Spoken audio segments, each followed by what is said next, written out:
Good morning. On today's video, we're going to show you how to remove the ice maker from your Whirlpool refrigerator. Now, the reason we're doing this is we don't use the water that comes from a campsite, and that's not through any conspiracy theories or fears that the water is not safe. We believe it's completely safe. However, what we've noticed is when you go from RV park to RV park and in different parts of the country, flavor quality of the water changes. So because of that, we use solely bottled water for drinking and cooking, and we have a countertop ice maker that we use. Now, those of you that have this style of refrigerator, you will notice that ice maker takes up some pretty good real estate inside your freezer. And of all the things we found in the RV, the toughest place to find storage is in the fridge and in the freezer. So I've already done some research on YouTube. We'll link below the video that we used because he's a great guy, really good, smart appliance tech. And I've assembled my tools already. The screws that they have in there, you can just use the bit extender on your power drill or on your nut driver, and then you'll need a longer screwdriver and a flat tip screwdriver. Also, one thing you'll want is insulated bags for all the food that we have to take out of the freezer before we can start this process.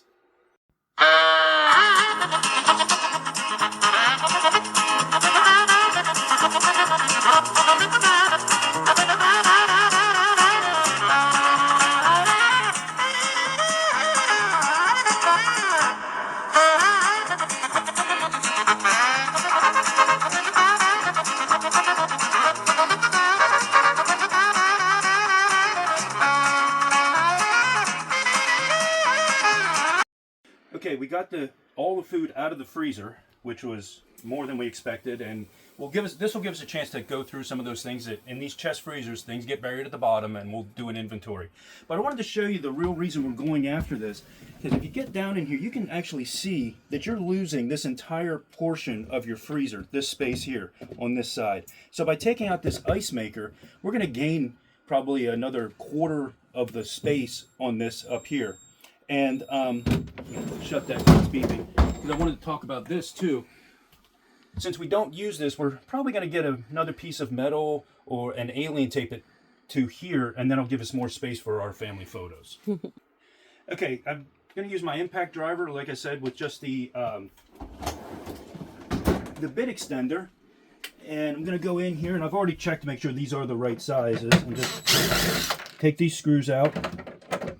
The first thing we have to do is take the door off.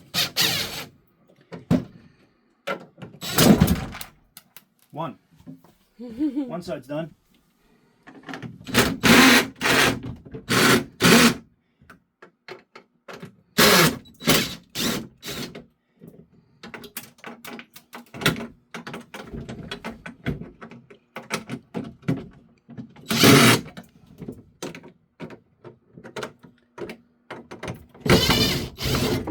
All right, and the door's not heavy at all. We'll just set that aside.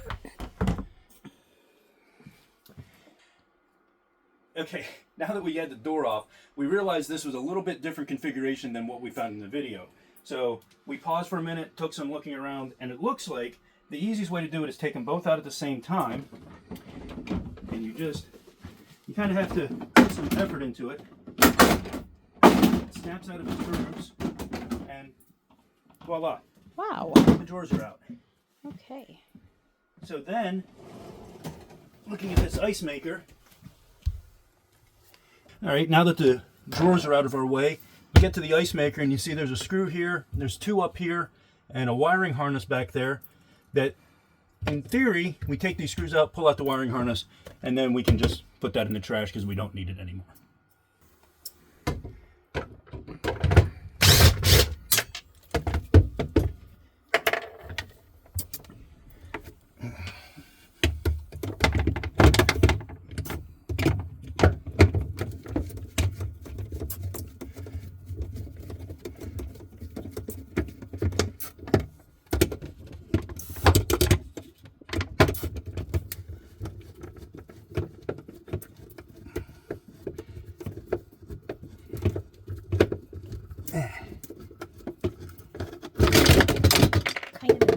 Angle, isn't it? It very much so is. And this wiring harness. Okay, got the harness off, and our ice maker is removed. So now all I got to do is push these wires back inside. They're out of the way. Oh, and one thing, the water is not turned on to the fridge. There was a small leak when we bought it, and we knew about it. The previous owners told us about it. But since we knew we weren't going to be using the water, the ice maker, or the water from the fridge, we decided not to bother trying to fix that leak. So that's one thing. If you're going to do this, make sure you turn the water off, and you'll have a little bit of a geyser there. So we're going to take a quick pause, take an opportunity to really scrub these since they're out, to take them back to the shower, and give them a quick scrub down, and then we'll be back to reassemble. Okay, got everything clean. We're ready to start reassembly. So in theory, these will go back in the opposite of the way they came out.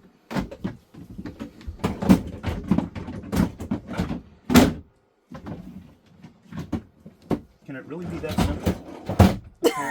Apparently it is that simple. Apparently it is. Now, one thing I discovered when I was taking this door off, and I didn't see it till here, I took the screws the whole way out of the door, but these slots here will allow me to just slide it in, then I can tighten it up. So I went ahead and put the screws back into their spots, and then we'll line up one side.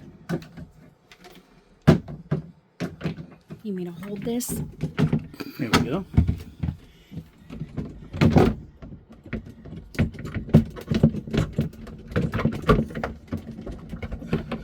And this is flexible, so you need to do a little finagling.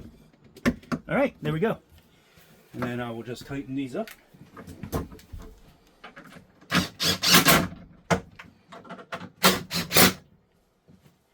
Be careful not to over torque these. They're just little plastic inserts into this door, and you will strip them out if you put too much pressure on them. And there we go. Now, I want to show you the difference. Now, remember, that ice maker was here. So now we've gained all this spot right here. So much more room for frozen goods. Aerobics in here? So many activities! Just so you know, Brigadier was a very big help on this job. What do you say? Yup, I was a big help. Okay, we're back to where we started, but with more space. So what we have here is we took the opportunity to clean the drawers out really well and go through it. We've been in the rig now for about 8 months, living here full time, and we did find quite a few things that were old and we were never going to use, so we went ahead and got rid of them. As I stated at the top of the video, we find that the fridge and the freezer are our struggle points for finding storage. So what we gained in here, we couldn't have any of this stuff over here because it would hit the ice maker on the way back, but now we can go full height, and we were able to quasi-organize into meats, veggies, baking, and frozen soups because we love soups. So please, if you like this video, like, subscribe, and follow our channel, and we look forward to seeing you as we continue shifting our routine.